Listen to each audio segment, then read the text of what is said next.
na-terminate na daw sa tingog. At hindi lang yan ha, damak na, dugyot pa. Yan ang panibagong banat ni Eloy Bugres kay Jam Magno dahil sa patuloy na paninira nito kay VP Sara Duterte. Alangan ba naman, ikaw ba naman na talo sa palitan nila ng banat sa mga Duterte supporters? Hindi siya umubra dun eh. Ngayon, balik na naman siya dito, bumanat naman kay VP Sara kung ano yung pinagyayaw-yaw niya sa social media. Ano kayang balita nung nagpo-promote siya ng sugal? Kakasuhan daw ah.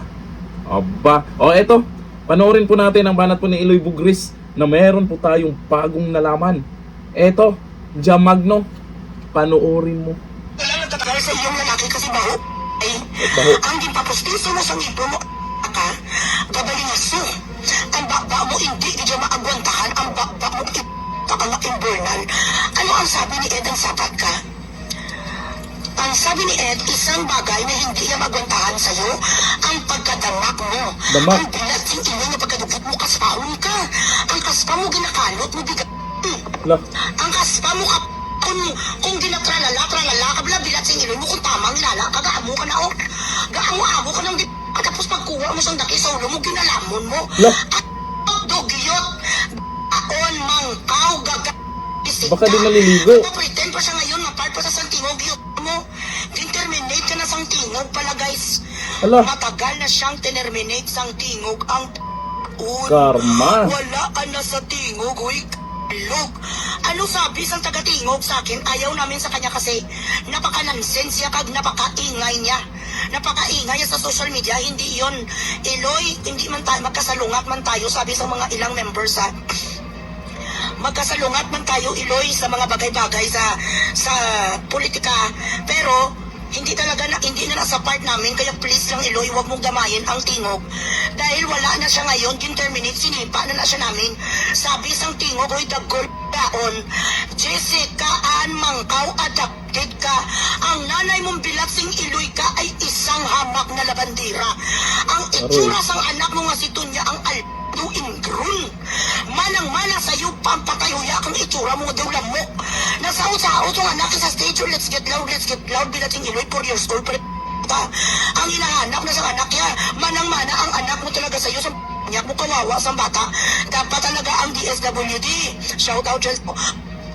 Kung totoo na ang DSWD, may mga concern kayo sa mga bata na walang father figure, kunin nyo ni ang anak ni na si Mangkaw. Araw-araw, gabi-gabi ang chato to sa sabar, hindi nyo nakikita. Kanino niya iniwanan ng anak niya bilat si Eloy, mag-isa lang doon. Ang anak niya daw ginapusas niya lang para hindi lumabas sa bahay, kaiyak na iyak ang kanyang anak. Ala. Ang anak ni Jessica Mangkaw tinuturuan na manood siyang paano magpa-amuni sa klase sang nanay. One thing, bakit sa iniwanan ni Ed maliban sa mabaho ang kanyang mabaho ang bunganga sa bilat sing Eloy ni she been teaching her child with a bad habit. Yon ang rason kung bakit nasusuka sa'yo si Ed. Ay, ginaamoy ng kaspay tapos kinaamal sang ngayon, sabi sa koping magnanakaw nga may qualified theft, gusto niyang nakawin ang mga lupa nga para sa mga angkol kag mga auntie si kapatid. Sang Eloy mo nga si Sitang, kapatid sang nanay mo nga si Primian nga nga may tirito man noon. lah, Si Primian Mangkaw, kahit nagkasawahay na ni sila ni Tito Carlo, na kanyang asawa ngayon kapinakot ng Eloy mo, i-repeat na naman natin ang history. Kasi, nagumpisa ka na naman kay BP Sara, ang nanay mo nga si Primi Mangkaw. Habang kasado sa kinikilala mo kuno, nga tatay mo si Carlo, ay wala ya si Carlo, dugo sa imo. But I think, ang nagpabuntis sa kanilang labandira, ang niya nga angkol-angkol. Yun ang istorya sa nga si Maligno. Bago ka magsabi ang bilag sing Eloy mo, nga tarda kiwi ay ang putay ni Maligno gaamo na sobra mo kasampasang iba-iba nga makinig ka dito sa akin. Ang anak mo 5 years old pa lang na 6 years old pa lang marunong na ang anak mo bilang sing Eloy ka magpitiminis ang iya kaluluoy sang bata iya nga si Juan nga si Tunya. Marunong na ang anak iya sa kung mga ano-ano nga kapasusan kasi nakikita nga kung paano ang nga nanay magluglog sa tupang bilat sing Eloy si Daraog ang rason kung bakit lumayas si Ed nilayasan na sa maliban sa mabaho ang linasaw nga do isda. Baho-baho ang baba mo nagabuga ka bilat sing Eloy sumpa ang baba mo mari ito'y magnog So ngayon, ang sinabi yan na naman, magputi lang kano ang kanyang kwan, maputi lang ang iya singit kasi nagngita naman sa naganap na naman sa sang rason. Ay, amo ng mga rason sa adiktos, hindi pa kita no, hindi pa rin mag-bright si Sara, bilat sing iloy mo, makontest na kay Sara Duterte yung sang supercalifragilisticexpialidocious.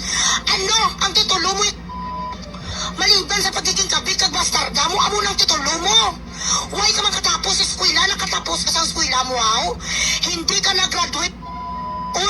Paano ka makagraduate bilang sing iloy mo? Marunong ka lang mag-English. Puknukan ka sa pagka... Yun. 4 na taon medical course, nag-proceed bilang sing iloy lawyer. Naging abogada. Bar passer kay Kwan. Ang bilat sing iloy ganin ni nga silini ni ganing lugaw nga mangingisda. Bar flanker ilang beses patay 172,000. Si Sara Tikwan. Isa ko. Ang kaya Torne Carpio lang, sorry lang VP, totoo lang naman ang sinasabi ko. Disinti nga babae, hindi naglapta bilat sing iloy. Isa lang ka-flavor sa ang VP. Ikaw iba-iba. Iba-iba ang flavor. May mga datilis, may mga iba, may mga suka flavor. Bilat sing iloy, the record flavor. May mga iba burada, mga ma-upload bilat sing iloy. Nga mga dato puti nga flavor. Ginasaksak mo sa tilaok. Hindi mag-bright si Sara Barrel. Hindi mag-bright si Sara bilat sing iloy. And yet, she holds the second highest position in the government of the Philippines. And what about you? Correct. Hindi mo ganit bilang sing iloy mag 300,000 ang followers mo, pa-boosting ka na lang po. Para hindi naman nakakaya galitin, kagakamang ka daw. Nagkakandara pa ka sa 200,000 lang, wala may kapalo sa'yo, wala ka engagement ka. Ang mga nag-viral ng mga videos, kung wala si Bubris, hindi ka mag-viral. Walang pag-asa nga pamut-pumuti ang iyong ikot-ikutan ang singit mo.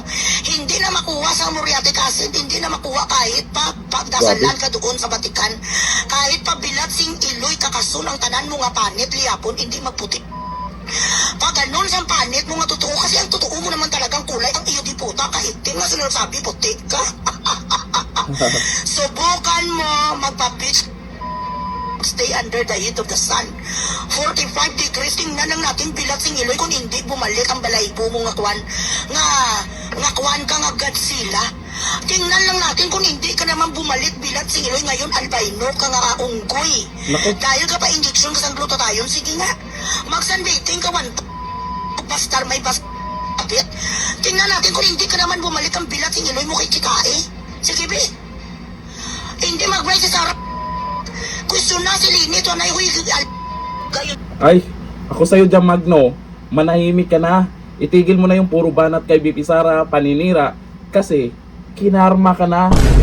Lalo na dito sa sinasabi di umano ni Iloy Bugris na na-terminate ka na pala sa tingog. Tapos, napag-alaman natin kung gaano kakadamak pala.